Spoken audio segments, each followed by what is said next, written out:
किसी ने बड़े कमाल की बात कही है कि अपने जीवन को ऊपर वाले को सौंप दो, क्योंकि आप जीवन भर में जो कर सकते हैं उतना तो वो एक पल में कर सकता है। आपके लिए एक छोटी सी कहानी। यह कहानी महाभारत के युद्ध के प्रारंभ होने से पहले युद्ध भूमि को तैयार किया जा रहा था। कुरुक्षेत्र की भूमि को समतल बनाया जा रहा था, पेड़ों को हटाया जा रहा था। उस युद्ध भूमि का मुआयना करने के लिए एक दिन पहले निरीक्षण करने के लिए भगवान श्री कृष्ण और उनके मित्र धनुर्धर अर्जुन पहुंचे। वो मुआयना कर रहे थे, देख रहे थे तैयारी किस तरीके से चल रही है।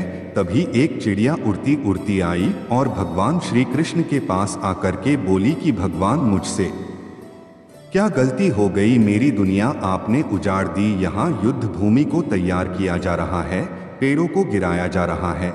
एक हाथी ने आकर के मेरा पेड़ गिरा दिया। मेरा घोंसला उस पर था, वो घोंसला गिर करके जमीन पर आ गया। उसमें नन्हे नन्हे बच्चे हैं।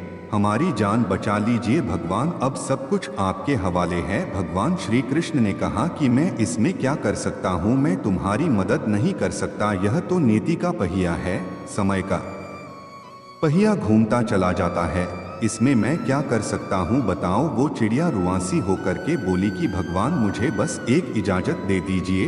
भगवान ने कहा कि बोलो, क्या पूछना है, क्या इजाजत चाहिए? तो उस चिड़िया ने कहा कि भगवान, मैं आप पर विश्वास तो कर सकती हूँ ना? भगवान ने हाँ भरी। अगले दिन युद्ध शुरू हुआ और युद्ध की शुरुआत से पहले भगवान श्री कृष्ण ने अपने दोस्त अर्जुन से कहा, अपने मित्र से कहा कि मुझे अपना धनुष और एक तीर दे दो, एक बाण दे दो। अर्जुन ने अपना धनुष सौंपने से पहले पूछा कि केशव, आपने तो प्रतिज्ञा ली थी कि आप शस्त्र नहीं उठाएंगे, क्योंकि अर्जुन की भगवान को शस्त्र क्यों उठाना पड़ रहा है? ऐसा क्या हो गया? तो भगवान श्री कृष्ण ने कहा कि सामने हाथी देख रहे हो, उस हाथी ने उस चिड़िया का घोंसला गिराया, उस पेड़ को नष्ट कर दिया जिस पर उस चिड़िया का घोंसला था।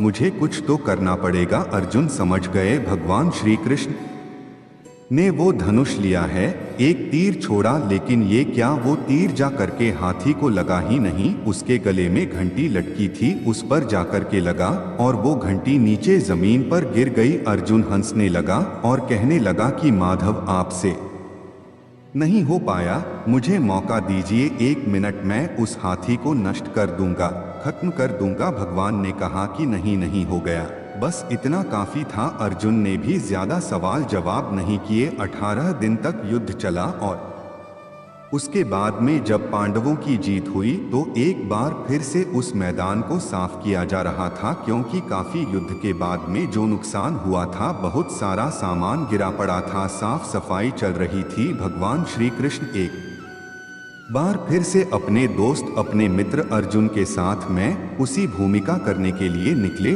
और अर्जुन से कहा कि एक काम कीजिए, मेरे रथ से उतरिए और जाकर के नीचे वो जो घंटी रखी है उसको हटा दीजिएगा। अर्जुन चौंक गया कि हमने युद्ध जीत लिया है, हम इतने महान बन चुके हैं और यह मुझे एक घंटी उठाने के लिए युद्ध भूमि की साफ सफाई करने के लिए कह रहे हैं। लेकिन जानता था भगवान है, कुछ भी कह सकते हैं। रथ से नीचे उतरा जा करके उस घंटी को उठाया, साइड किया और जैसे ही उस घंटी को उठाया वैसे ही उसके नीचे से नन्हे नन्हे बच्चे चिड़िया के फड़फड़ाते हुए उड़ान भर ली और उड़ गए। अर्जुन की आंखें नम हो गईं। उस घंटी के नीचे था वो घोंसला उस चिड़िया का जो मदद मांगने आई थी। 18 दिन के युद्ध में वो चिड़िया और उसके बच्चे सुरक्षित रहे, क्योंकि घंटी वहां पर उनका सुरक्षा कवच बनकर आ चुकी थी। चिड़िया ने शुरुआत में सिर्फ ये कहा था कि क्या भगवान, मैं आप पर विश्वास तो कर सकती हूँ ना?